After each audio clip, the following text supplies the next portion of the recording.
टुनटुनी और पिंकी चिड़िया दोनों सगी बहनें थी। टुनटुनी मेहनती थी, लेकिन पिंकी लालची थी। दोनों एक दिन पेड़ की डाल पर बैठी थी।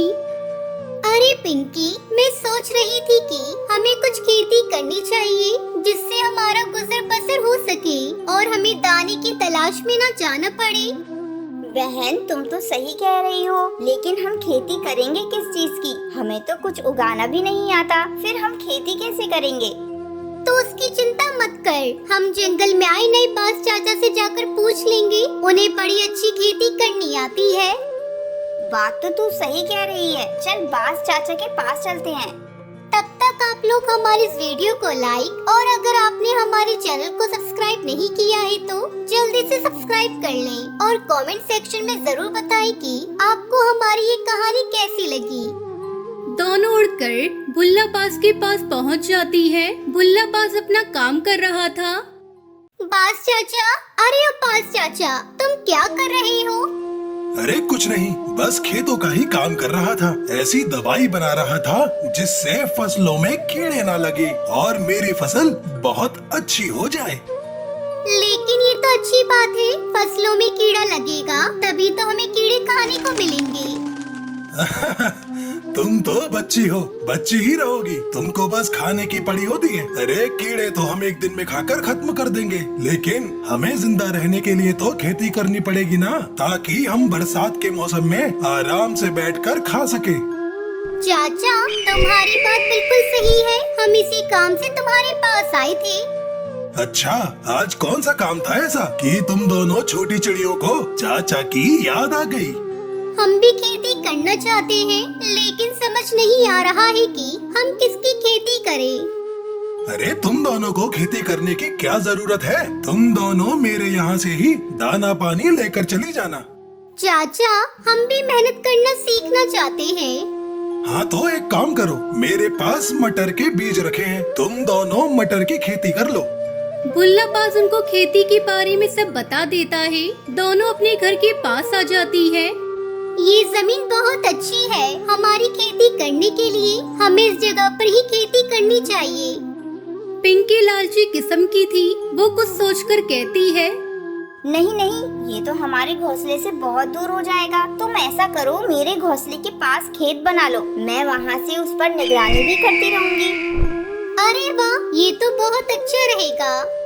दोनों चिड़िया मेहनत से खेत बनाती है, उसमें मटर उगाती है और एक रात जोर से बारिश होती है जिससे खेत में मटर की फसल बहुत अच्छी आती है। पिंकी बहन, हमारी फसल तो बहुत अच्छी हो गई है, देखो कितने सारे मटर खेत में लगे हैं। अब हमें दाना चुगने इधर उधर नहीं जाना पड़ेगा, मटर के पकते ही हम मटर का बंटवारा कर लेंगे। तुम सही कह रही हो, मटर पकने पर हम मटर का बंटवारा कर लेंगे। दोनों चिड़िया रात में अपने अपने घोंसले में सोने जाती हैं। तब पिंकी सोचती है, अगर मटर का बंटवारा हुआ तो हमें बराबर बराबर मटर मिलेंगे। क्यों ना मैं ऐसा करूं कि टुनटुनी से छुपकर थोड़े से मटर पहले से ही अपने घोंसले में लाकर रख लूं। वो ये सोचकर खेत की तरफ जाती है और रात में मटर के कच्चे दाने उठाकर अपने घोंसले में रखने लगती है। रात भर वो यही करती रहती है। ऐसे उसके पास बहुत सारे मटर के दाने इकट्ठे हो जाते हैं। अगली सुबह, हे भगवान, ये हमारी खेत की फसल कौन बर्बाद कर गया है? ऐसा लग रहा है जैसे कोई मटर चुरा कर ले गया हो। बहन, होगा कोई कौवा चोर। चल तू इतनी उदास मत हो, जिसका नसीब का था वो ले गया। कुछ दिनों बाद दोनों चिड़िया खेत पर जाती है। अब मटर भी पक गए हैं, अब हमें बंटवारा कर लेना चाहिए। हाँ तो सही कह रही है। दोनों मटर के दानों को बांट लेते हैं और अपने अपने घोंसले में रख लेते हैं। टुनटुनी अपने घोंसले में आकर कहती है, कितनी मेहनत से हमने मटर उगाए थे, लेकिन न जाने किसने चोरी कर ली। खैर जो भी हो, मुझे जितनी मटर मिली है ये मेरे लिए बहुत है। मैंने टुनटुनी को पागल बना दिया और उससे ज्यादा मटर हासिल कर ली। अब मुझे पूरे साल कुछ करने की जरूरत नहीं रहेगी।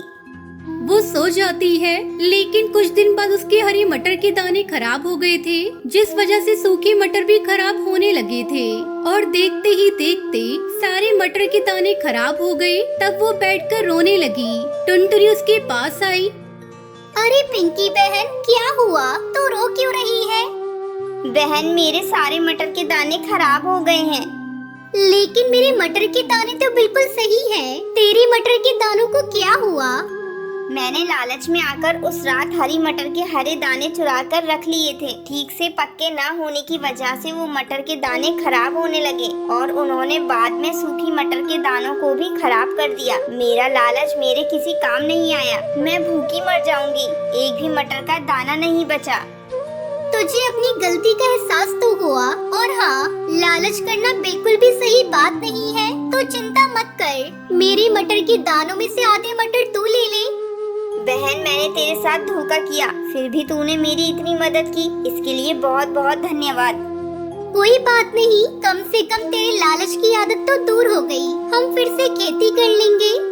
और दोनों चिड़िया हंसते हंसते गले लग जाती है।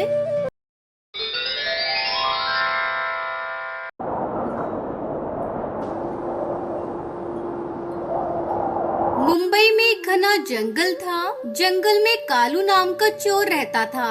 कालू बड़ा बेवकूफ था।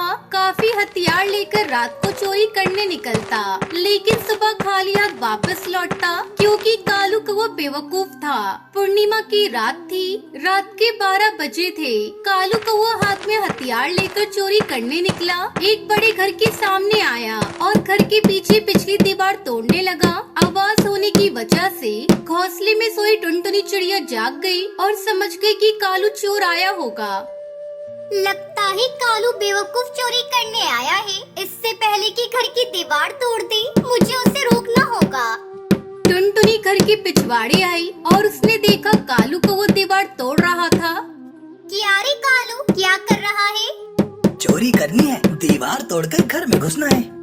अरे बेवकूफ, पूर्णिमा की रात कोई चोरी करने निकलता है क्या? तब तक आप लोग कमेंट पे बताएं 40 डिवाइडेड बाय 10 कितने होते हैं। चुप बैठ, मैं थोड़ा अलग टाइप का चोर हूँ। मैं कुछ भी कर सकता हूँ।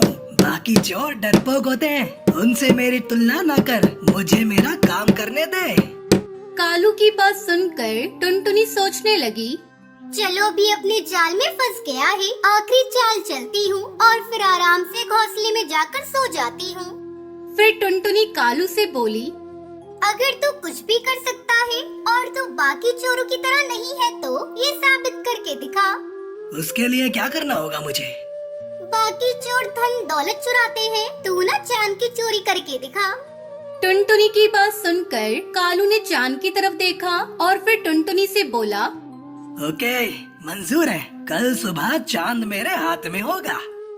ऐसा कहकर कालू वहाँ से निकल गया और टुनटुनी खुश होकर घर में आकर सो गई। कालू को वो चांद की तरफ देखकर सोचता हुआ चल रहा था कि चांद को कैसे चुराऊं? कैसे सब मुझे बेवकूफ समझते हैं, पर मैं बेवकूफ हूँ नहीं। चांद चुराकर जब मैं अपनी अकल का सबूत दूंगा तो टुनटुनी की शक्ल देखने लायक होगी।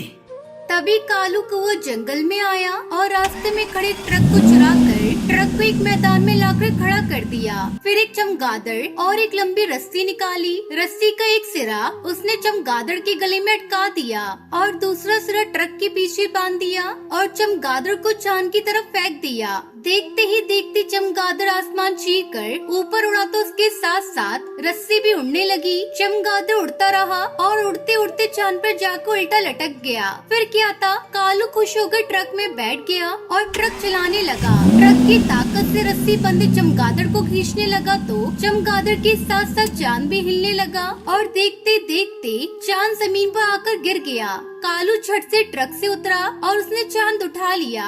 चांद को देखकर कालू काफी खुश था। दूसरे दिन हाथ में चांद लेकर कालू टुनटुनी के घर की तरफ निकला। कालू के हाथ में चांद देखकर, अरे लंगूर के हाथ में अंगूर सुना था, पर लंगूर के हाथ में चांद। इस चांद की जगह लंगूर के हाथ में नहीं मेरे हाथ में है। मैं इसे हत्या कर ही रहूंगी। अरे वाह वाह कालू, तुम्हारी अकल और सोच पूछ के दाद देती हूँ। अब चोरी चकारी छोड़ो और एक म्यूजियम खोल लो। पक्षी चांद देखने आएंगे तो मोटी कमाई होगी। फिर क्या था, कालू ने म्यूजियम खोला और कांच की पेटी में चांद रख दिया। दूर दूर से पक्षी चांद देखने आने लगे और कालू की तगड़ी कमाई होने लगी। लेकिन ये ज्यादा दिन नहीं चला। चांद दिन प्रतिदिन छोटा होता चला गया और अमावस की रात में चांद गायब हो गया। ये देखकर कालू रोने लगा। हे भगवान, इतनी मेहनत से चांद चुराया, ये चांद तो गायब हो गया, मैं बर्बाद हो गया। कालू जोर जोर से रोने लगा। तभी टुनटुनी चिड़िया वहाँ आई और बोली, बहुत बुरा हुआ कालू, तुम तो बर्बाद हो गए। अब क्या करोगे? तुम ही बोलो क्या करूं? ये म्यूजियम मुझे बेच दो। हाँ खरीद लो, चांद चला गया, अब मैं इसका क्या करूँगा? खरीद लो। फिर टुनटुनी चिड़िया ने चंद पैसे देकर म्यूजियम खरीद लिया और कालू कौवा चला गया। कुछ दिन बीत गए, अमावस का प्रभाव खत्म हुआ और पूर्णिमा आने लगी। धीरे धीरे चांद बढ़ने लगा और पक्षी फिर से चांद देखने आने लगे। इस प्रकार टुनटुनी मोटी कमाई करने लगी और बेवकूफ कालू फिर से घरों के पिछवाड़े जाकर दीवार तोड़ने लगा।